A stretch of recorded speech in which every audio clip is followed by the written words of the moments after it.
सुजलाम सुफलाम मलयजि शिथिलाम सस्यश्यामलां मातरं वन्दे मातरम्। वन्दे मातरम्।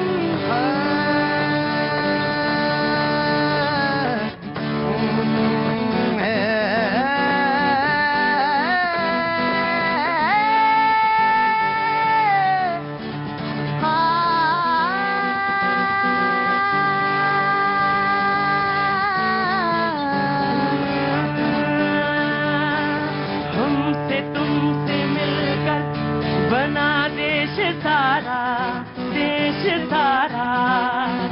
धर्म मजहब में यूं ना इसको बांटो, साझी संस्कृति से बंधा देश सारा, देश सारा। एक है हम सभी, एक ही राष्ट्र है हमारा। मेरे साथ रहेंगे। वंदे मातरम। एवरीवन वंदे मातरम। वो वंदे मातरम।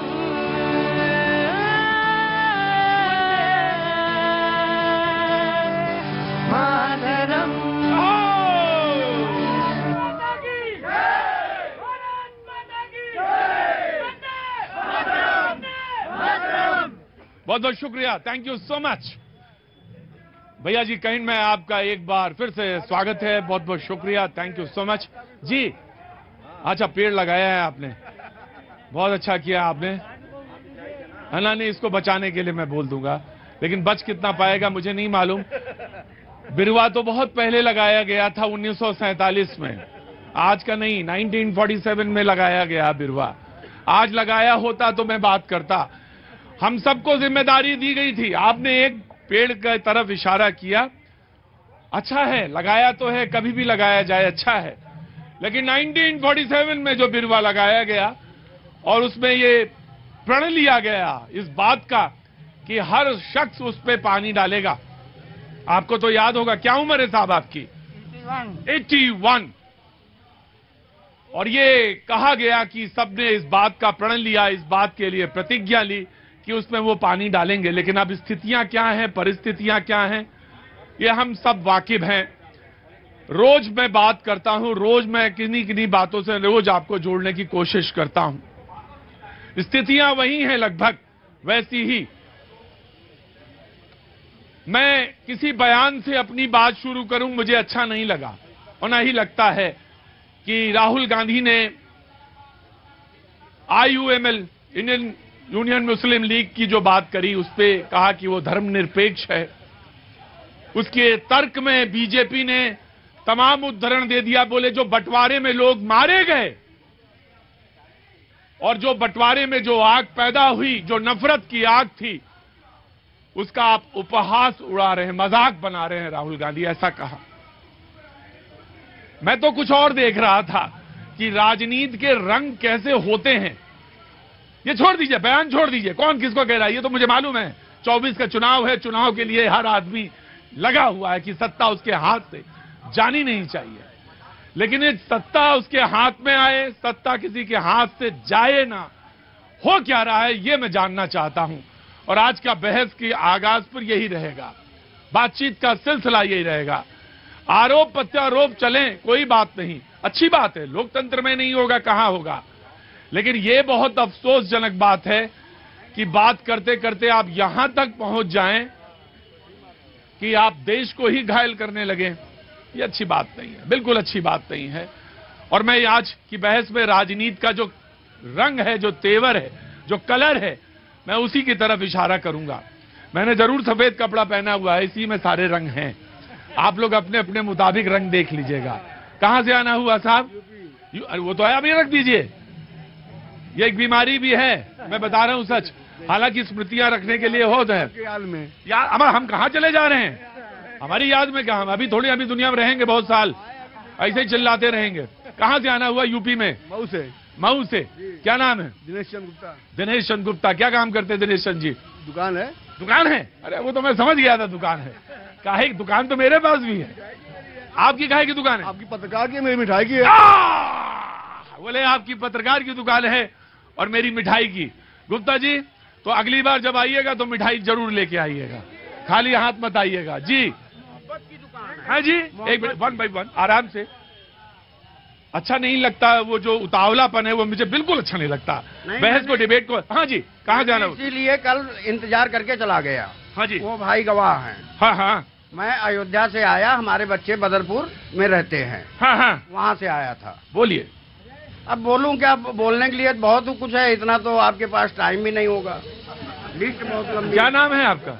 नाम तो राम प्रकाश तिवारी है और आया वहाँ से हूँ जहाँ से राम है। अच्छा, अयोध्या से आए हैं। नाम क्यों लूं? नाम लेना ठीक नहीं है। कल आप रह गए थे, नहीं बोल पाए थे। कल बहुत बार उंगली उठाया हमने, ज्यादातर टीवी पे यही देखा था कि लोग उंगली उठाते आप जाते हैं, लेकिन उंगली उठाते उठाते भी आप नहीं आए, डिबेट ही खत्म हो गई। आज तो उंगली उठावा है। तिवारी जी जी, नंबर तो आज भी नहीं आएगा आपका। इसलिए नहीं आएगा मतलब न्याय यहाँ भी नहीं है। नहीं नहीं, यहाँ तो और बिल्कुल न्याय नहीं है। यहाँ किसने सोच लिया था न्याय होगा? जब आप इस लायक नहीं है कि आपको न्याय मिले तो कैसे मिले? अरे लायक ही नहीं है आप। जिस आदमी को खड़े होने की तमीज ना हो, जिस आदमी को यह ना पता हो कि उंगली कैसे उठानी है और किस तरह से उठानी है, तुमने क्या सोच लिया था तुम्हारा घर है ये? खड़े हो तिवारी वहीं पे चुपचाप। अयोध्या से आए हो तो एहसान नहीं कर रहे हो मेरे ऊपर, खड़े रहो। नीचे करो और भगा भी सकता हूं यहां से, समझे? 2 मिनट लगेगा, भगा भी दूंगा। चुपचाप खड़े रहो, जब आऊंगा तो बात करूंगा। पहले सभ्यता के साथ खड़े होना सीखो। इसीलिए नहीं कल पूछा, हम जानते हैं कि बाजार में कौन आदमी सही है कौन आदमी गलत है। पहले सीखो यहाँ पे। क्या नाम है बाबूजी आपका? संजय। संजय जी, कहाँ से? आप तो आते रहते हैं जी। बोलिए, आज कुछ कहना है? हाँ, मैं ये कहना चाह रहा हूँ। अरे लोग राजनीतिक पार्टी पे बात कर रहे हैं, हम रोज राजनीतिक पार्टी पे डिस्कशन कर रहे हैं, लेकिन सच तो यह कि हम लोग कितने काबिल हैं ये भी हमें मालूम होना चाहिए। सीखने की जरूरत है, अभी भी क्लास जाने की जरूरत है जी। सर जी, ये कहना चाह रहा हूँ कि राहुल गांधी जी पहले जाके बेइज्जती करी इंडिया की वहाँ ब्रिटेन में, और उसके बाद यहाँ अमेरिका में कर रहे हैं। ये सोच रहे हैं कर्नाटक जीत गए तो अब पूरा देश ही जीत जाएंगे बेइज्जती करने से। नहीं, उन्होंने कहा कि डेमोक्रेसी मर गई है या प्रजातंत्र इस देश में मर गया है देश में। लेकिन मुझे एक बात समझ में नहीं आया कि कर्नाटक में जब चुनाव जीते या आप आगामी चुनाव में जीत की बात करते हैं तो किसके तहत बात करते हैं? लोकतंत्र के लिए ही तहत तो बात करते हैं। तो कहां, जब आपकी पार्टी जीती या राजस्थान में आपकी सरकार है या छत्तीसगढ़ में आपकी सरकार है तो सरकार भरी ही है लोकतंत्र। बस क्या इतना ही लोकतंत्र होता है कि सरकार बन जाए? यही है लोकतंत्र। सवाल तो बड़े हैं, गंभीर हैं। मेहमान जो हैं सैयद यासिर जिलानी साहब बहस के लिए आज मौजूद हैं, बीजेपी का पक्ष रखने के लिए। जिलानी साहब बहुत बहुत शुक्रिया। ज्योति कुमार सिंह कांग्रेस का पक्ष रखने के लिए मौजूद हैं, बहुत बहुत शुक्रिया, थैंक यू सो मच। अंबर जैदी बहुत बहुत शुक्रिया, थैंक यू सो मच, सामाजिक कार्यकर्ता हैं। हाजी मेहरुद्दीन रंगरेज साहब रोज की तरह एब्सेंट हैं। सूर्या मैथिल जी बहुत बहुत शुक्रिया, थैंक यू सो मच। ध्यान रखिएगा, आपके आने वाले हो तो उनको वहीं रोक दीजिएगा भीड़ में। पहले समझ में आना चाहिए कि वक्त का पाबंद होना क्या चीज होती है, फिर उसके बाद आएंगे। हाजी मेहरुद्दीन रंगरेज आज जनता के बीच में खड़े रहेंगे अगर आ जाएंगे तो। सूर्या मैथिल जी बहुत बहुत शुक्रिया, thank you so much. Rahul Lal ji पत्रकार हैं, बहुत बहुत शुक्रिया, thank you so much. Azim Nazim Khan साहब बहुत बहुत शुक्रिया, थैंक यू सो मच। और पीस पार्टी को रिप्रेजेंट कर रहे हैं यहाँ पे, बहुत बहुत शुक्रिया, थैंक यू सो मच। और दयाशंकर जी बहुत बहुत शुक्रिया, थैंक यू सो मच।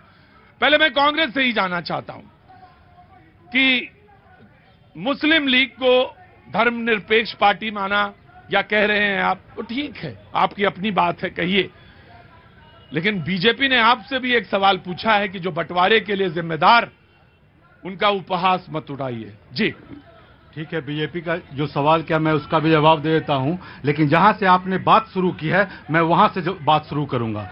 आपने कहा कि क्या केवल कर्नाटक में इलेक्शन जीत जाने से ही डेमोक्रेसी हो गई, पावर मिल जाने से ही डेमोक्रेसी हुई? नहीं, वही तो हम कह रहे हैं, वही तो हम कह रहे हैं कि डेमोक्रेसी केवल वही नहीं है। डेमोक्रेसी संविधान से चलता है, ये देश भी संविधान से चलता है। और इस देश में जब सर्वोपरि राष्ट्रपति है, जब हमारा 87(1) आर्टिकल का नहीं हो पाता है, आर्टिकल 144 का अगर पालन नहीं हो पाता है, और 79 में जब ये कहा जाता है कि संघ को एक राज्यसभा एक लोकसभा होगा और उसमें राष्ट्रपति भी होगी, और 87(1) में कहा जाता है कि राष्ट्रपति जब भी साल का पहला दिन होगा हमारा पार्लियामेंट में, और उस पार्लियामेंट का अभिभाषण हमारा राष्ट्रपति करेगी, और 144 में कहा जाता है कि जो राज्यसभा लोकसभा में जो पारित होगा उसका सहमति भी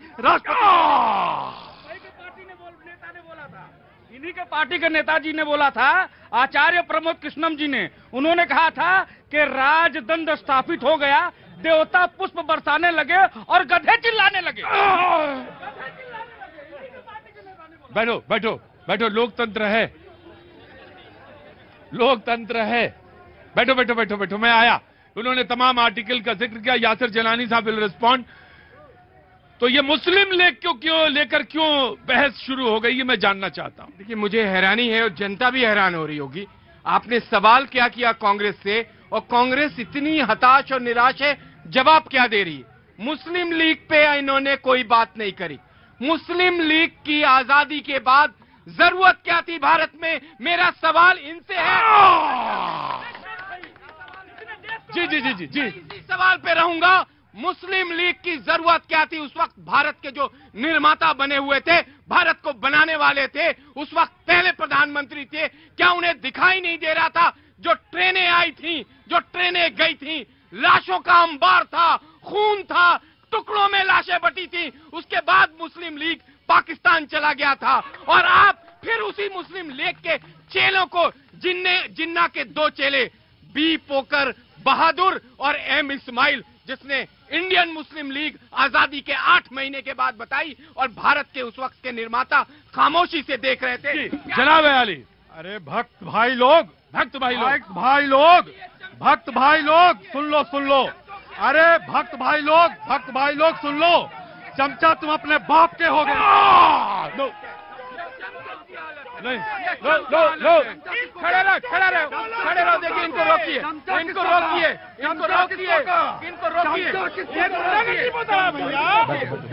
बैठ जाओ, तुम बैठ जाओ। मैं राहुल गांधी को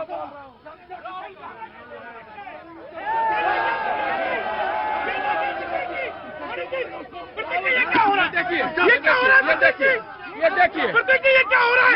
ये काम नहीं है, अभी ये बिल्कुल ठीक नहीं है, इसको जाना पड़ेगा। बैठ जाओ। बिल्कुल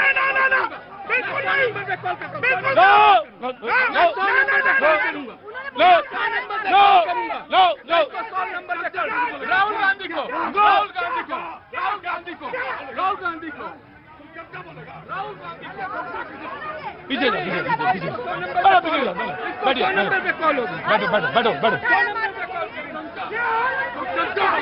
दिमाग खराब हो गया। बोलेंगे चमचा है राहुल गांधी।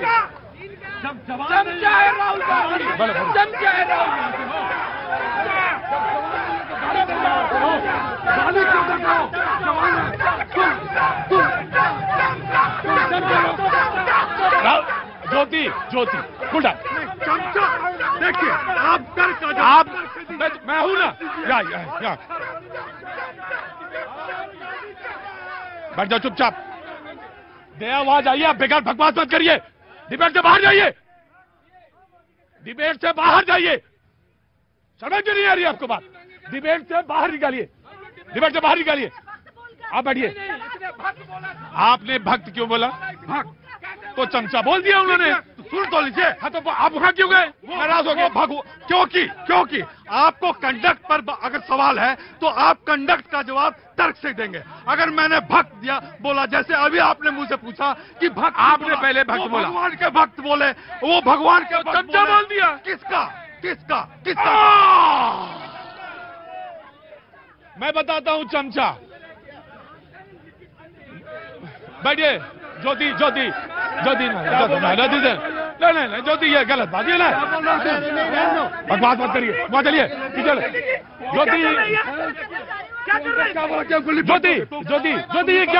ज्योति ये क्या गड़बड़ है? तुम RSS क्या हो रहा है? समझ रहे हो कि तुम लिपट दो। क्या बोल रहा है? ज्योति दिस इज वेरी बैड। ये देखिए, ये दिखाओ तुम। ये मैं मुसलमान हूँ इसलिए यार है। ये कांग्रेस की पहचान है। मैं मुसलमान हूँ इसलिए ये कांग्रेस का है। राहुल गांधी देखे, मैं मुसलमान हूँ इसलिए देखे। ये जो मारने आ रहे, मैं मुसलमान हूँ। आप बिठा दीजिए। क्या बोला?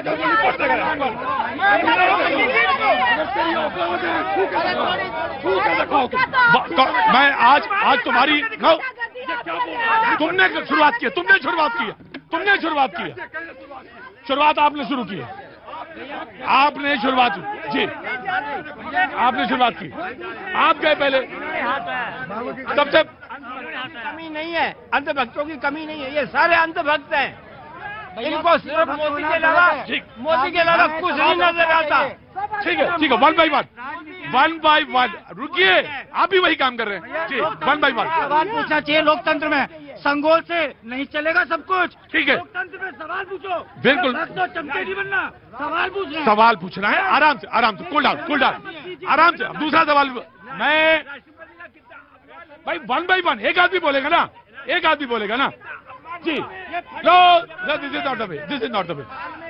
नॉट द वे जी। मैंने आपसे बोला वक्त मैं आज थोड़ा सा ब्रेक लूंगा।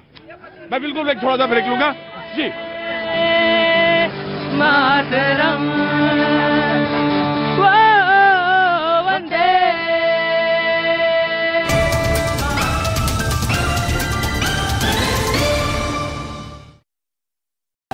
लाठी तक उठाया मारने के लिए। जिसके बाद लोगों ने थाने में जमकर हंगामा किया, जिसकी जानकारी मिलने पर पुलिस के अधिकारी वहां पहुंचे और थप्पड़ मारने वाले पुलिसकर्मी को निलंबित कर दिया। आरएसएस प्रमुख मोहन भागवत ने उन लोगों को सख्त संदेश दिया जो देश में नफरत फैलाने में जुटे हुए हैं और धर्म के नाम पर माहौल खराब करने की कोशिश कर रहे हैं। उन्होंने कहा कि हिंदू मुस्लिम एकता इस देश की विरासत है और इस्लाम धर्म भारत में सबसे ज्यादा सुरक्षित है। विदेशी तो यहाँ से चले गए, लेकिन इस्लाम की पूजा कहाँ सुरक्षित चलती? यहीं सुरक्षित चलती। आरएसएस प्रमुख मोहन भागवत ने कहा कि इस्लाम ने पूरी दुनिया में आक्रमण किया था और ये स्पेन से मंगोलिया तक छा गया था, लेकिन सैकड़ों सालों बाद भी भारत ही इस्लाम धर्म के लिए सबसे सुरक्षित देश है।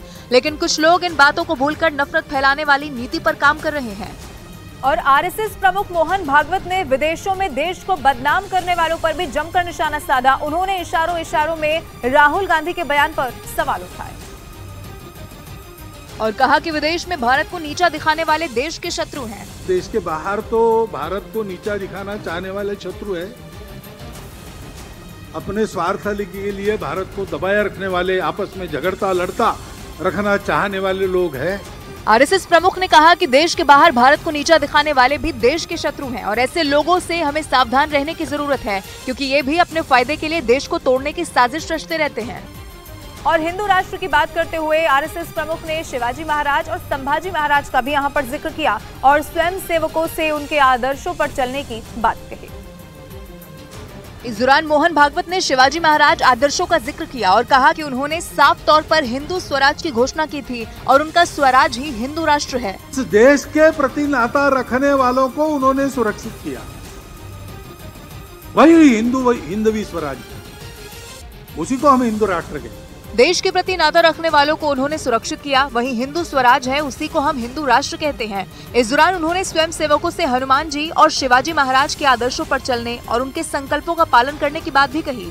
साथ ही ये भी कहा कि उन्हीं के संकल्पों पर आगे चलकर भारत विश्व गुरु बनेगा। पाकिस्तान के पूर्व प्रधानमंत्री इमरान खान की मुश्किलें थमती नजर नहीं आ रही। इमरान खान की पार्टी पीटीआई यानी पाकिस्तान तहरीक इंसाफ के अध्यक्ष चौधरी परवेज इलाही को लाहौर में पुलिस ने गिरफ्तार कर लिया।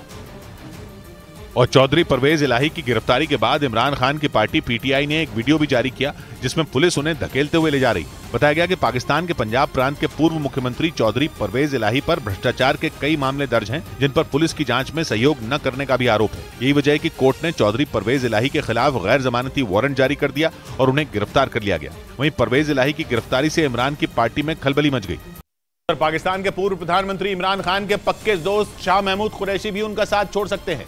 इमरान की पार्टी पीटीआई यानी पाकिस्तान तहरीक इंसाफ से इस्तीफा देने वाले फवाद चौधरी ने अदियाला जेल में शाह महमूद कुरैशी से मुलाकात की, जिसके बाद अटकलें लगाई जाने लगी कि जल्द ही शाह महमूद कुरैशी भी इमरान खान का साथ छोड़ सकते हैं। पाकिस्तान के मीडिया के मुताबिक अदियाला जेल में मुलाकात के दौरान फवाद चौधरी ने शाह महमूद कुरैशी को इस्तीफा देने के लिए मनाने की कोशिश की। पिछले महीने सेना के दबाव के बाद फवाद चौधरी ने इमरान खान की पार्टी पीटीआई से इस्तीफा दिया था। और पाकिस्तानी मीडिया में छपी रिपोर्ट के मुताबिक सेना के इशारे पर पाकिस्तान में अब एक नई पार्टी बनाने की तैयारी शुरू हो गई है जिसमें इमरान खान नहीं होंगे लेकिन उनकी पार्टी के पुराने दिग्गजों को शामिल किया जाएगा। अदियाला जेल में फवाद चौधरी और शाह महमूद कुरैशी की मुलाकात को भी इसी से जोड़कर देखा जा रहा है। हालांकि शाह महमूद कुरैशी ने कुछ दिन पहले ही ऐलान किया था कि वो मरते दम तक इमरान खान का साथ नहीं छोड़ेंगे। इस बीच पाकिस्तान के पूर्व प्रधानमंत्री इमरान खान को अल-कादिर ट्रस्ट केस में 19 जून तक जमानत मिल गई। इस्लामाबाद की एंटी करप्शन कोर्ट ने इमरान खान को 5 लाख रुपए के मुचलके पर जमानत दी।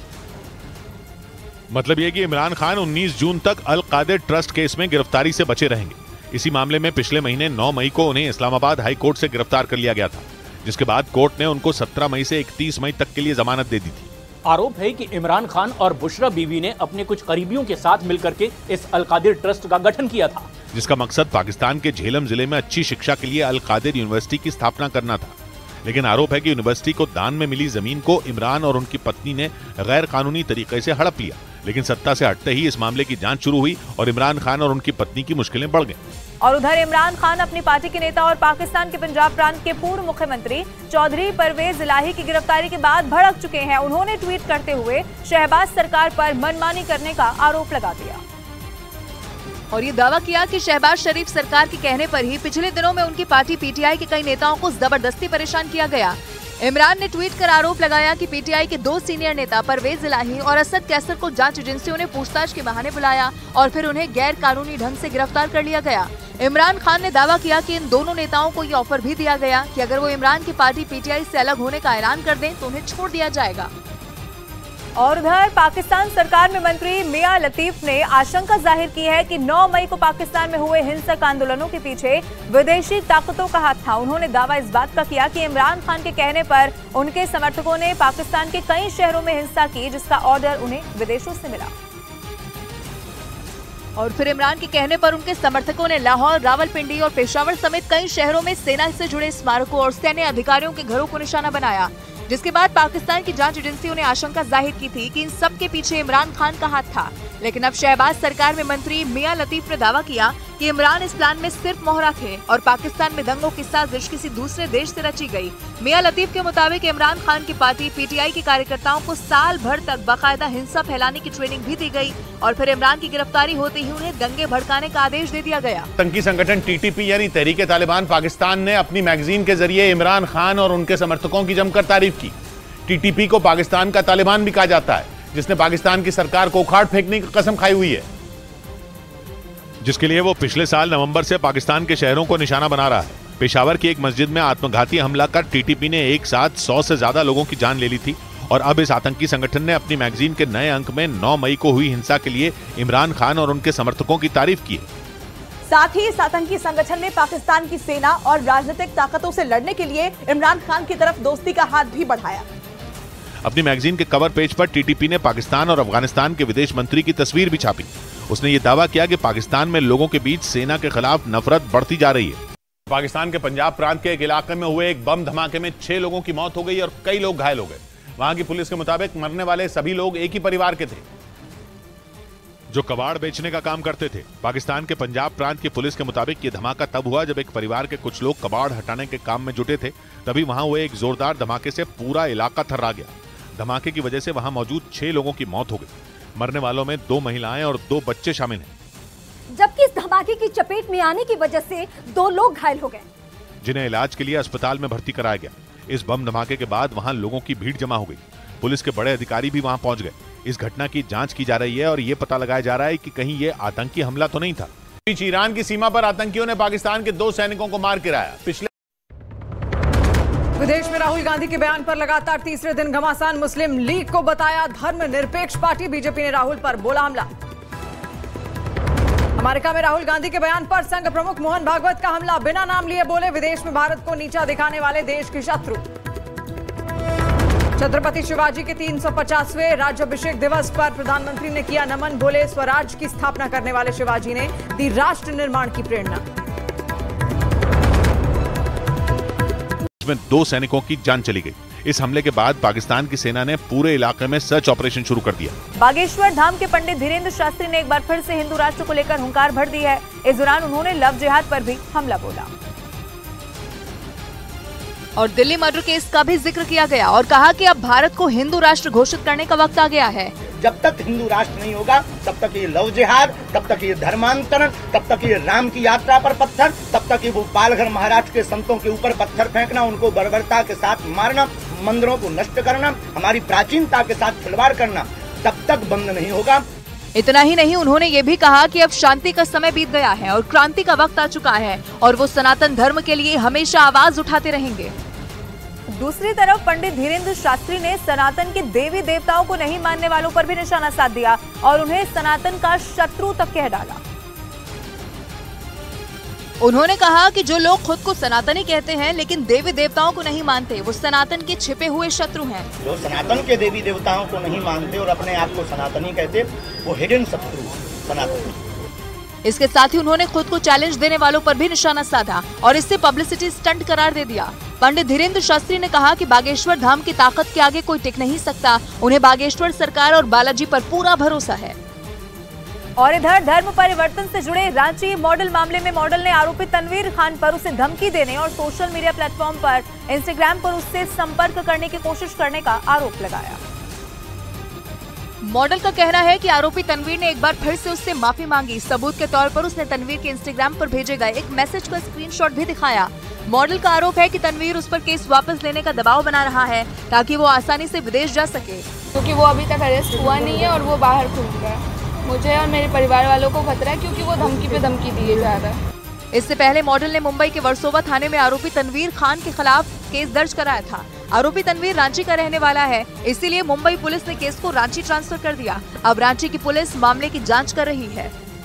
और इस बीच रांची मॉडल मामले में पीड़िता की मां का बयान भी सामने आ चुका है। मॉडल की मां ने आरोपी तनवीर पर परिवार को फोन करके धमकी देने और परेशान करने का आरोप लगाया और इस मामले में आरोपी के खिलाफ सजा की मांग की। मॉडल की मां ने आरोपी तनवीर पर व्हाट्सएप कॉल करने और मैसेज के जरिए धमकी देने का आरोप लगाया। बहुत ज्यादा परेशान करते, 2 बजे 3 बजे 1 बजे रात में वो हम लोगों को परेशान करता था।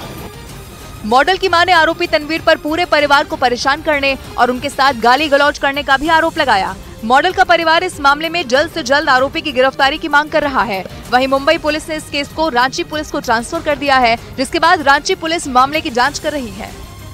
और इधर रांची मॉडल मामले में आरोपी तनवीर का एक वीडियो सामने आ चुका है, जिसमें आरोपी तनवीर मॉडल से माफी मांगता हुआ नजर आ रहा है और मॉडल से माफ करने के लिए बोल रहा था। इसके साथ ही आगे से ऐसा नहीं होगा, इस बात का भी भरोसा जता रहा है। गलती हुई है, सबके लिए माफी चाहूंगा और आगे से वो गलती नहीं होगी। हालांकि तनवीर ने न्यूज 18 इंडिया से खास बातचीत में कहा कि ये माफी मांगने वाला वीडियो 3 महीने पुराना है और अब उसकी मॉडल से कोई बात नहीं हो रही। जो सॉरी वीडियो जो आपको मिला है, मैंने उसके बाद से कोई कनेक्शन नहीं रखा इनके साथ। इसके साथ तनवीर ने अपने ऊपर लगाए सभी आरोपों को गलत बता दिया और मॉडल पर अपने दोस्त के साथ मिलकर खुद को जान से मारने की धमकी देने की बात मीडिया के सामने रखी। और इधर लव जिहाद का एक बड़ा मामला राजस्थान के उदयपुर से भी सामने आ गया। आरोपी पर एक हिंदू लड़की पर धर्म परिवर्तन करके शादी का दबाव बनाने का आरोप लगा और जिसके बाद पुलिस ने आरोपी को गिरफ्तार कर कार्रवाई शुरू कर दी। और इस बीच लव जिहाद के आरोपी के लोगों ने कोर्ट परिसर में जमकर पिटाई कर दी। आरोपी और उसके पिता की जब कोर्ट में पेशी हो रही थी तो वकीलों ने उनकी कोर्ट परिसर में ही पिटाई कर दी। भारी हंगामे के बीच पुलिस वालों ने दोनों आरोपियों को वहां से सुरक्षित बाहर निकाला। तो इसके पापा बोलते थे कि ना, ये जो बोल रहा है वो तू कर ले, नहीं तो ये तेरे को मार डालेगा। आरोपी आसिफ पर आरोप है कि वो पिछले कई दिनों से लड़की पर जबरदस्ती धर्म परिवर्तन कर शादी करने का दबाव बना रहा था। यही नहीं, आरोप ये भी है कि आरोपी आसिफ लड़की के साथ दिल्ली जैसी वारदात को अंजाम देने की धमकी दे रहा था। और इधर मध्य प्रदेश के जबलपुर में सोशल मीडिया पर वायरल एक पोस्ट से बवाल मच गया, जिसमें एक करीम खान नाम के लड़के ने 3 मुस्लिम लड़कियों से शादी करने वाले गैर मुस्लिम लड़कों का सिर काटने की धमकी दी, जिसके बाद पुलिस विभाग में हड़कंप मच गया। पुलिस को जानकारी मिली कि एक व्हाट्सएप ग्रुप में तीनों लड़कियों की फोटो शेयर करके उन लड़कों के सिर काटने की धमकी दी जा रही है जो इन लड़कियों से शादी करने वाले हैं। हालांकि पुलिस ने मामले में तुरंत संज्ञान लिया और धमकी देने वाले करीम खान नाम के लड़के को गिरफ्तार कर लिया। इसके साथ ही पुलिस ने लोगों से अपील की है कि इस तरह के भड़काऊ प्रचार करने वालों के खिलाफ जल्द से जल्द शिकायत दर्ज कराएं ताकि पुलिस उन पर कार्रवाई कर सके। इधर पटना में गुस्साए लोग हाथी और ऊंट लेकर थाने पहुंच गए और हत्या के आरोपी को सजा दिलाने के लिए विरोध प्रदर्शन किया। असल में 2 महीने पहले पूर्व पार्षद मुन्ना राय की हत्या कर दी गई थी, जिसके खिलाफ उनके परिवार वाले लगातार पुलिस से इंसाफ की मांग कर रहे हैं। लेकिन 2 महीने बीत जाने के बाद भी हत्या के आरोपी को गिरफ्तार नहीं किया जा सका। यही वजह रही कि हत्या के खिलाफ भड़के लोगों ने हाथी और ऊंट लेकर थाने में प्रदर्शन किया। परिवार का आरोप है कि इस मामले में पुलिस ने अब तक कोई कार्रवाई नहीं की और जब परिवार वाले इसकी जानकारी लेने थाने पहुंचे तो उनसे बदसलूकी की गई। मुझसे मेरे साथ मिसबिहेव किया, थप्पड़ मारा और लाठी तक उठाया मारने के लिए, जिसके बाद लोगों ने थाने में जमकर हंगामा किया, जिसकी जानकारी मिलने पर पुलिस के अधिकारी वहां पहुंचे और थप्पड़ मारने वाले पुलिसकर्मी को निलंबित कर दिया। आरएसएस प्रमुख मोहन भागवत ने उन लोगों को सख्त संदेश दिया जो देश में नफरत फैलाने में जुटे हुए हैं और धर्म के नाम पर माहौल खराब करने की कोशिश कर रहे हैं। उन्होंने कहा कि हिंदू मुस्लिम एकता इस देश की विरासत है और इस्लाम धर्म भारत में सबसे ज्यादा सुरक्षित है। विदेशी तो यहाँ से चले गए, लेकिन इस्लाम की पूजा कहाँ सुरक्षित चलती, यही सुरक्षित चलती। आरएसएस प्रमुख मोहन भागवत ने कहा कि इस्लाम ने पूरी दुनिया में आक्रमण किया था और ये स्पेन से मंगोलिया तक छा गया था, लेकिन सैकड़ों सालों बाद भी भारत ही इस्लाम धर्म के लिए सबसे सुरक्षित देश है। लेकिन कुछ लोग इन बातों को भूलकर नफरत फैलाने वाली नीति पर काम कर रहे हैं। और आरएसएस प्रमुख मोहन भागवत ने विदेशों में देश को बदनाम करने वालों पर भी जमकर निशाना साधा। उन्होंने इशारों में राहुल गांधी के बयान पर सवाल उठाए और कहा कि विदेश में भारत को नीचा दिखाने वाले देश के शत्रु हैं। देश के बाहर तो भारत को नीचा दिखाना चाहने वाले शत्रु है,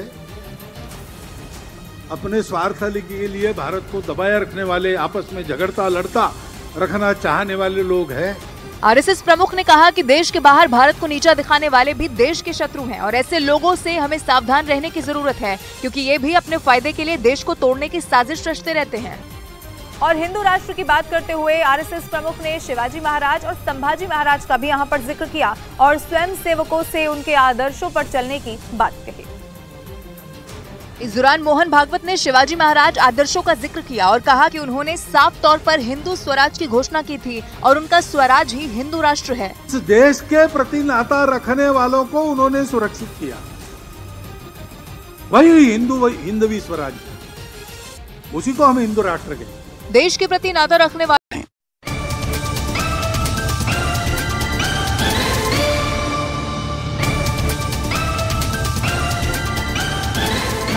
तिलक सब छीनी रे मुझने ना मिला के, छाप तिलक सब छीनी मुझने ना मिला के, ना मिला के, नैना मिला के, नैना मिलाई के, सेना मिलाई के, नैना मिला के, नैना मिला के, नैना मिलाई के, सेना मिलाई के, बाती अधम कह दी नीरे मुझे नैना मिलाई के, छाप तिलक सब छीन लो मुझसे नैना मिलाई के।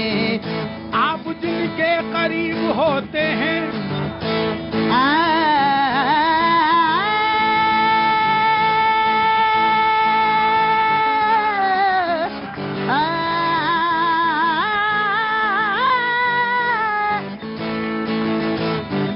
खुसरोनी चाम के पल पल चाहिए, खुसरोनी चाम, खुसरो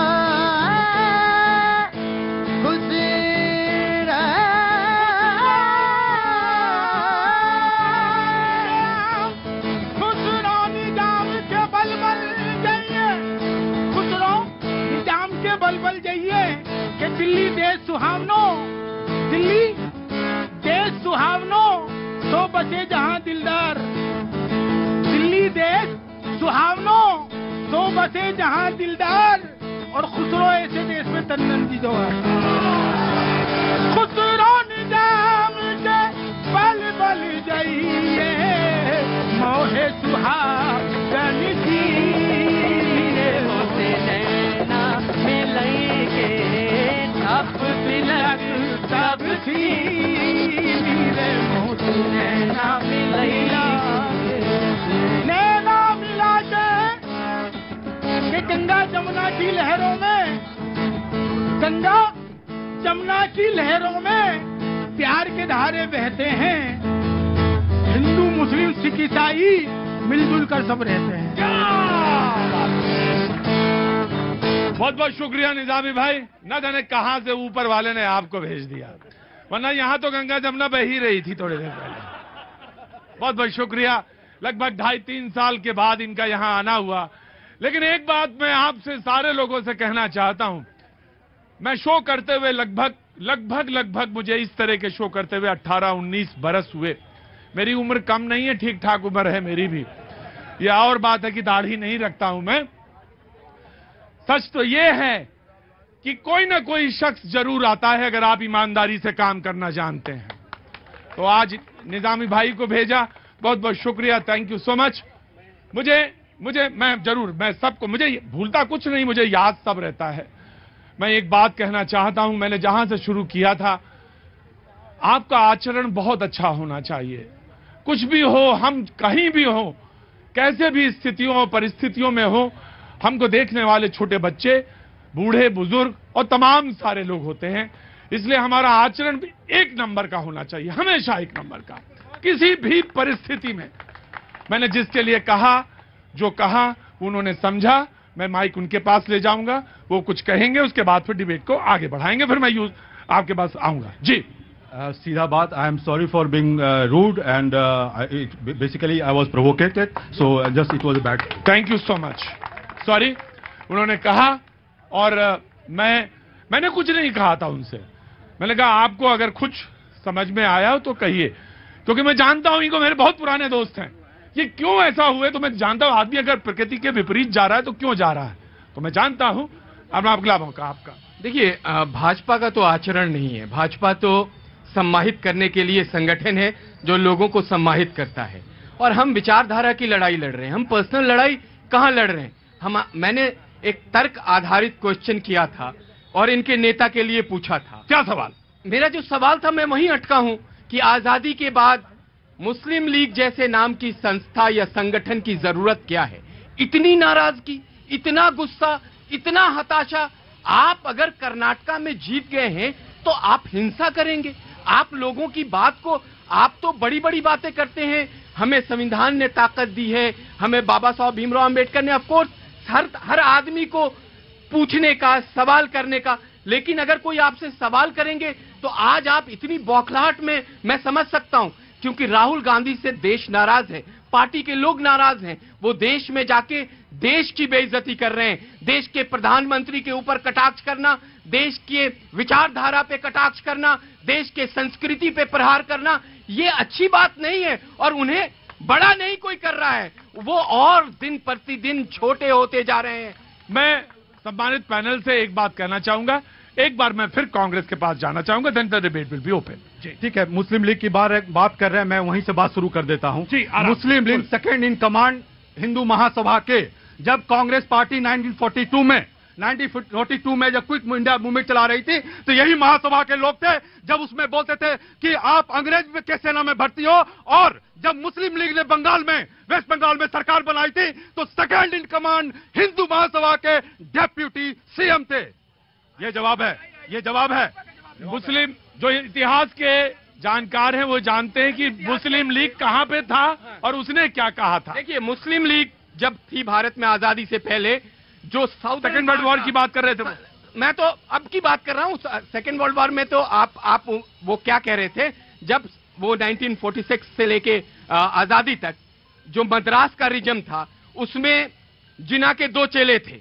एक का नाम था अबू पाकर बहादुर साहिब, दूसरे का नाम था एम इस्माइल, जिन्होंने 8 महीने के बाद आजादी के मुस्लिम लीग हिंदुस्तान में खड़ा किया। आप जो निर्माता थे, जो देश को बना रहे थे, वो कैसे इस जो हमारा जो देश है, जो सब मिला जुला है, हिंदू मुस्लिम सिख ईसाई के लिए, सबके लिए उस वक्त दिल खोला गया था, और खास करके मुसलमान धर्म आधारित जिन्ना के राजनीति के कारण पाकिस्तान जा चुका था। जो लोग बचे थे, सुन लीजिए, जो लोग बचे थे उनको हमारे सनातन के लोग अपना कंधा देके बड़ा और खड़ा कर रहे थे। तो आपके लोग जो कांग्रेसी नेता थे, कैसे मुस्लिम लीग बनने दिया? और आज जब मुस्लिम लीग पे सवाल करते हैं, आप भारत नहीं विदेश में जाके उस पे सवाल करते हैं, तो आप गुस्से में आते हैं, आप झगड़ा करने आते हैं, आप मारपीट करने आते हैं। ये पब्लिक देख रही है आपको। जी जी, ठीक है, ठीक है। आप जब आएंगे आप जवाब दीजिए। जी देखिए, सबसे महत्वपूर्ण चीज यहाँ पे बार बार कहा जा रहा है जिन्ना, देखिए मुस्लिम लीग, इंडियन यूनियन मुस्लिम लीग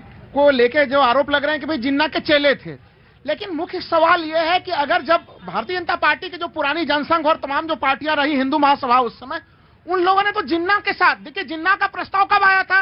एक तरह से पृथक राष्ट्र के लिए 1940 में आ चुका था। उन्होंने एक नहीं, मैं इतिहास पे नहीं जा रहा हूँ, मैं सिर्फ ये वर्तमान पे बात कर रहा हूँ। जी, जब मैं वर्तमान पे, मैं इधर दे देता हूँ, फिर इधर सवाल का जवाब दे दीजिए। सबसे पहले तो जब IUML की बात हो रही है, तो जब आजादी के बाद जब वो ऑल इंडिया मुस्लिम लीग थी वो भंग हो गई थी। उसके बाद 1948 में जब ये मद्रास में IUML का गठन हुआ था, तो उस समय नेहरू जी इस गठन के खिलाफ थे। ये मैं कांग्रेस को बता देना चाहती हूँ। और दूसरी बात, आप कह रहे हैं कि इसमें इल्जाम लगाए जा रहे हैं, तो आपको नहीं पता क्या आजादी के बाद 1948 में किस तरह से ऑल इंडिया ऑल पाकिस्तान मुस्लिम लीग का गठन हुआ, और आज वो पाकिस्तान में अवामी लीग, सॉरी बांग्लादेश में अवामी लीग के सामने और उसमें पाकिस्तान में मुस्लिम लीग के नाम से है। तो क्या आप इसको इस बात को फैक्ट को डिनाई करेंगे? देखिए, मैं जो थोड़ा सा आप उत्तर ले लीजिए। देखिए, आजादी के बाद गठन कब हुआ? 10 मार्च। आप सुन लीजिए, सुन लीजिए, सुन लीजिए। अब आप सुन लीजिए ना, 10 मार्च 1948, 10 मार्च 1948 को इंडियन यूनियन मुस्लिम लीग की स्थापना हुई। नेहरू जी ने जरूर आलोचना की थी, लेकिन अगर हम लोग सुन लीजिए, लेकिन अगर हम लोग अब तक का कंडक्ट देखें, 10 मार्च 1948 से लेकर अब तक तमाम इलेक्शन में कोई ऐसा इलेक्शन नहीं रहा जिसमें लोकसभा के जो लोग नहीं रहे, उनके मुख्यमंत्री भी केरल में रहे, उनका कोई ऐसा कंडक्ट नहीं रहा है जिसको धर्मनिरपेक्ष नहीं कहा जा सके। जिस नाम ने इस देश के टुकड़े किए, इस देश के लाखों लोगों का खून बहा, आप उस नाम को लेकर आज भी 76वें साल तक कंटिन्यू करते हैं। और आप सोचते हैं कि इस देश के लोग उस नाम को लेकर अपने माथे पर सजाएं और आप विदेश में जाकर कहें कि वो सबसे ज्यादा सेक्युलर पार्टी है। जी, जनाब आली, जनाब भैया जी, जगह आपने बहुत अच्छी चुनी गुलाब के पीछे। मैं भैया जी यही बात कह रहा, जो अभी इन्होंने बताया कि वो जो मुस्लिम लीग की बात करी जा रही, मुस्लिम लीग तो एक चलो अलग बात है, पीडीपी तो जो है बुरहान वानी को अपना जो है मानती थी कि हीरो है, उनके साथ जो है बीजेपी ने 2.5 साल क्यों मलाई खाई जम्मू कश्मीर में। तो ये सारी चीजें दिखाती है कि कोई भी पार्टी हो, वो सारी पार्टी जितनी भी पार्टी हैं सब तुष्टीकरण जरूर करती है, चाहे वो मुस्लिम का हो चाहे हिंदू का हो। तो ये पार्टियां हमेशा से करती रही और करती रहेंगी। मगर भैया जी, मैं तो एक बात कहूंगा, जो मुद्दों की बात है उस पर बात होनी चाहिए। महंगाई, बेरोजगारी, भ्रष्टाचार पे जो बात होनी चाहिए उस पर बात क्यों नहीं होती? क्यों बात नहीं होती? क्योंकि आज लोग, युवा इतने बेरोजगार घूम रहे, 45 साल की हाईएस्ट स्टेज पे जो है बेरोजगारी है। और मैं ठीक है, जी, आराम से, जी, जनाब। कुछ बच्चे होते हैं ना एग्जाम में, चाहे पेपर हिस्ट्री का हो, फिजिक्स का हो, केमिस्ट्री का हो, मतलब जो कुछ बच्चे ऐसे होते हैं कि अगर निबंध गाय पे आए और उन्होंने तैयारी की है कि तिरंगे पे तो तिरंगा ही लिख के आएंगे, है ना? मैं समझ गया, कोई बात नहीं, लेकिन मुद्दा है, इंपॉर्टेंट मुद्दा है, उन्होंने उठाया सवाल। जनाब आली जी। धन्यवाद प्रतीक जी। भारत माता की जय, वंदे मातरम। और आज इस पूरे देश ने देखा मोहब्बत की दुकान का एक 2.0 वर्जन। पूरे देश ने देखा कि राहुल गांधी की मोहब्बत की दुकान से जो तियार लेके आए थे ज्योति जी, आज जिलानी भाई पे वो प्रयोग कर लिया। ये है कांग्रेस की मोहब्बत की दुकान। और 4 लाइनें हैं मेरी तरफ से उन लोगों के लिए जो मुस्लिम लीग को सेकुलरिज्म का सर्टिफिकेट दे रहे हैं, ना खून से ना शहादत से। एक मिनट रुको जी। कविता को बीच में रोकना जैसा होता है जब मर्डर कर देना किसी का। लेकिन कोई बात नहीं, मैं बड़ा भाई हुआ। ये मुझे बताइए, आप ही लिखते हैं या किसी लिखवाते हैं? ये मैं खुद लिखता हूँ। अच्छा ठीक है, सुनाइए। गूगल करवा लीजिएगा। नहीं नहीं नहीं, हमें जरूरत नहीं, क्यों ऐसा हमें लेना नहीं है वापस इसको। अगर मैं लेता वही चीज हूँ जिसका मुझे अच्छी लगे, तो जरा सुनाइए। न खून से, न शहादत से, न सिसकियों से, न संतापों से हिंदुस्तान सदा हारा है इन आस्तीन के सांपों से। प्रतीक जी, अगर आजादी के समय में ये जो दीमक थी ना, दीमक, मुस्लिम लीग नाम की दीमक, इसको उस समय इस देश से साफ कर दिया गया होता तो आज इस देश के अंदर ये स्थिति नहीं होती। ये वही मुस्लिम लीग है ना, जब इन्होंने मल्लापुरम की परिषद के अंदर अपना जो प्रस्ताव पारित किया, यहाँ पर हमारी जनसंख्या बड़ी हो गई है तो हम बच्चियों का जो है आ रहा ज्योति तुम्हारे पास, तू आ रहा, चुपचाप बढ़ जाओ वहां पे, मैं वहां बढ़ू। 20 सेकंड। मुझे किसी ने कहा, और मैं किसी से बात कर रहा था, क्योंकि प्रोग्राम जब आज मैंने बीच पे बंद किया। ज्योति आप ही से सवाल पूछूंगा। मैंने कहा भैया वही बिक्की वाली है, लेकिन मैंने वही बात कही कि चुप रहिए साहब। मैंने कहा कि मैं प्रोग्राम अब बंद कर देता हूं और प्रोग्राम अब करने का कोई फायदा नहीं है, क्योंकि अगर आपके अंदर इतनी सहन शक्ति नहीं है, इतना आप सुनने के लिए तैयार नहीं है, बात करने के लिए तैयार नहीं है, तो क्या फायदा फिर शो करने का, और क्या मैं बात करने के लिए आऊं। कोई जरूरत नहीं है कि मैं शो करूं और रोज आऊं, कोई जरूरत नहीं। मैं शो ही बंद कर देता हूं, यकीनन शो बंद कर देता हूं। और मैं I am really very serious, बहुत सीरियस हूं कि मैं आज के बाद शो आऊं ना और शो बंद कर दूं। नहीं, ये कोई इमोशनल बात नहीं है, ना ही कोई ड्रामा है, ना कोई बात। हाँ जी, आपकी है। हाँ फैन है तो मैं कुछ और सोचूंगा, कोई और रास्ता निकालूंगा फैनों से मिलने के। हम ही लड़ते, चुनाव लड़ जाएंगे और क्या करेंगे फिर। जी ज्योति जी, ये बात सही है और 200% सही है कि प्रतीक जी बहुत ही इमोशनल आदमी है। इनको आज से नहीं 25 साल से जानते हैं और सही में इमोशनल आदमी है। चूंकि आपने बहुत ही इमोशनल बात कही तो हम लोग भी बहुत मर्माहत हैं और हम लोग सब चाहते हैं कि आप कभी भी जिंदगी भर जब तक आपका सांस चले भैया जी का प्रोग्राम होता रहे और लोगों की आवाज उठती रहे, नेताओं की उठे ना उठे। अब आ जाते हैं बीजेपी की बात पर। चूंकि बीजेपी को मौका मिला, मैं तो इसीलिए सॉरी बोला कि इन्होंने प्रोवोक किया। और मैं तो जब इनको मौका मिला तो इस राजनीति की बात की।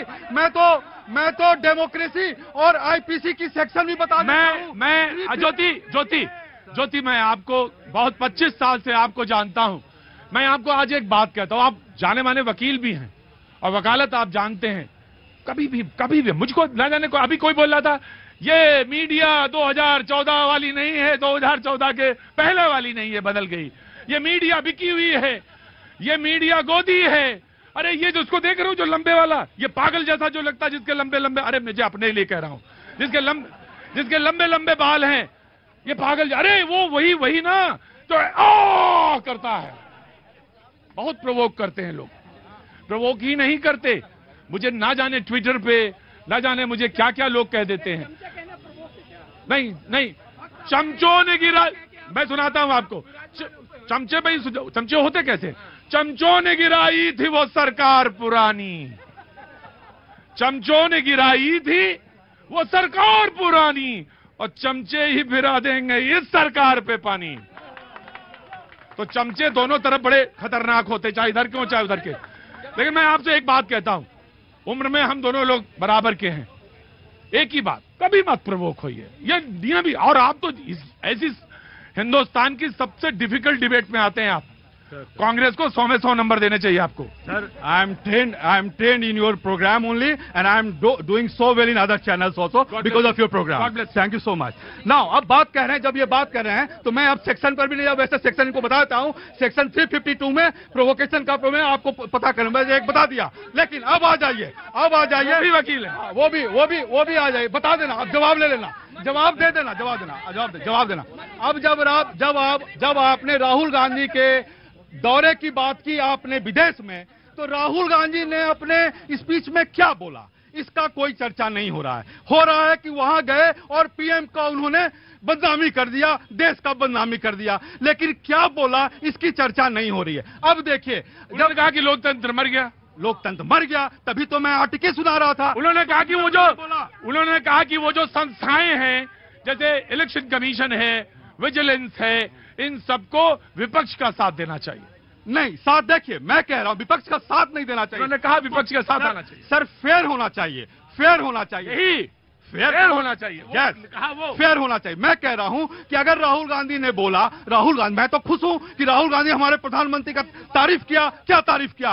कि हमारे प्रधानमंत्री ऐसे हैं कि उनको हिस्ट्री भी पता है, साइंस भी पता है, आर्मी के बारे में पता है, दुनिया का जितना सब्जेक्ट है सबके बारे में पता है। ये तो अच्छी बात है, ये तो तारीफ है, ये तो तारीफ है। मैं तो खुश हूं राहुल गांधी पर। ये क्यों कहा कि अगर वो भगवान के सामने बैठ जाएं तो उनको भगवान को भी बता देंगे? ये क्यों कहा? अब देखिए सर, देखिए, ये तो एप्रिसिएशन का दूसरा लेवल हो गया। ये तो दूसरा मैं तो राहुल गांधी को धन्यवाद देता हूं, धन्यवाद देता हूं। देखिए, गलती सैम पित्रोदा की है। सैम पित्रोदा मैं इसलिए कह रहा हूं कि सारा का सारा जो दिमाग था वो सैम पित्रोदा का था। आप भारत के अंदर दिल्ली में उसका गुस्सा निकाल रहे हैं। अब उन्होंने गलती करी हुई है, माफी मांगना पड़ेगा और लगातार माफी मांगना पड़ेगा, क्योंकि केसेस होंगे राहुल गांधी के खिलाफ। आप भगवान की तुलना आपने कैसे कर दी? इसलिए कर दी कि आप वही लोग हैं जो मर्यादा पुरुषोत्तम राम को कोर्ट के द्वारा मानने को इनकार करते हैं। ये वो लोग हैं, ये टारगेट करते हैं सीधे भगवान को, और भगवान को जो टारगेट करेगा वो तो भगवान को किसी से मिला देगा। जी, भैया जी, बड़ी बात हो रही कि अपमान कर दिया देश का। 2014 से पहले मोदी जी ने ने अपने वक्तव्य में कहा कि जो 2014 से पहले हुआ, जो यहाँ पे पैदा हुआ, वो बहुत ही बहुत ऐसे सबके में मैं नहीं कह पा रहा वो बात। फिर अभी जेपी नड्डा ने कहा कि 2014 से पहले देश जो है घुटनों पे चलता था। अरे भैया, वो देश का अपमान नहीं है। ये देश ना घुटनों पे चला था ना चलेगा, ये देश विश्व गुरु बनेगा। और ये जो बीजेपी की राजनीति है ना, ये तुष्टीकरण की राजनीति, बार बार राहुल को टारगेट कर रहे। अरे राहुल ने नफरत के बाजार में मोहब्बत की दुकान लगाई, और देख लिए बजरंग बली को और बजरंग दल से जो जोड़ा मोदी जी ने, उसका परिणाम क्या हुआ? कर्नाटक ने उन्हें हार का मुंह दिखाया। और आने वाले समय में सुनो मेरी बात, सुनो मेरी बात सुनो। पागल हो गए हो क्या? बिल्कुल एकदम नहीं, पागल नहीं। तो वहां नहीं खड़े हो पा रहे, वहां दौड़िए, यहाँ से चलिए, उधर जाइए। आपको बोल रहे हैं, बिल्कुल बोलिए। जी मैं ये बोलना चाहती हूँ कि थोड़ा ऑडियो प्लीज। इतनी लाचार विपक्ष कभी नहीं दिखा। इतना लाचार एक मिनट प्लीज। जी। और दिल्ली में जो कांड हुआ, जो लड़की मतलब साथी के साथ, उसके बारे में कोई बात नहीं करता। मतलब कि वो प्रियंका गांधी जंतर मंतर पर पहुंच सकती है, तो वहाँ क्यों नहीं पहुंच सकती? कहाँ पे? जहाँ साथी का मर्डर हुआ है, वो वहाँ तक भी नहीं पहुंच सकती। अच्छा, ठीक, जी जनाब, आप बोलिए। मैं रुकिए जी। मैं ये कहना चाहता हूँ भाई साहब, हमें पहली बात तो ये, अगर अगली बार आप यहाँ से उठेंगे तो मेरी डिबेट पे मत आइएगा। हाँ, चुपचाप बैठिए, वरना मत आइए डिबेट पे। मैं बिल्कुल आपसे निवेदन करके कह रहा हूं कि आप मेरी डिबेट में मत आइए। अगर आपको खड़े नहीं होना आता, बैठना नहीं आता, और अगर आप वहां से सीख रहे हैं कुछ, तो आप वहीं चले जाइए, यहां ना आइए। लेकिन सर मेरी बात सुनिए, बहस लड़ाना मुझे आपसे नहीं चाहिए। पर बहुत सीधी सी बात है, सिंपल सी बात। क्या कहा मैंने? नहीं सर, कहा क्या? आज के बाद कहा क्या? मुझे अगर सीखना होगा तो वहां जाऊंगा। ये नहीं कहा मैंने। कहा अगर आप वहां से सीख रहे हैं तो फिर आप उधर ही चले जाइए, और अगर आपको सभ्य मानुष और एकदम कायदे से खड़े होना है तो पहले बात करना सीखिए, बैठना सीखिए, आचरण सीखिए। अगर नहीं आता तो मुझे उससे वो भी सीख लीजिए। सर, कुछ उन्होंने मुद्दे से हट के बात किया, बहस लड़ाएंगे तो चले जाइए। सॉरी सर, अब बोलिए। मैं ये बोल रहा था, उन्होंने वो बार बार यही कहते हैं कि पीडीपी से भारतीय जनता पार्टी ने गठबंधन क्यों किया। मैं इनको बताना चाहता हूं, भारत चाणक्य का देश है, आपको ये पता नहीं है? चाणक्य भी एक दिन जा रहे थे और पैदल जा रहे थे किसी काम के लिए, जाते जाते उनके पैरों में गुरुकुल का कांटा गड़ गया। मालूम है, उन्होंने गुरुकुल उस दिन अपना काम पूरा छोड़ दिया और दूसरे दिन आए और जेब में डाल लिया गुरुकुल का कांटा, और देखते रहे कि ये गुरुकुल का कांटा है कहाँ। देखते देखते उन्होंने देखा कि एक जगह गुरुकुल का कांटा का पेड़ लगा हुआ है। दूसरे दिन बाल्टी भर करके मट्ठा लाया और उसकी जड़ों में डाल दिया। अमित शाह जी ने भी वही काम किया। मैं उसी दिन समझ गया था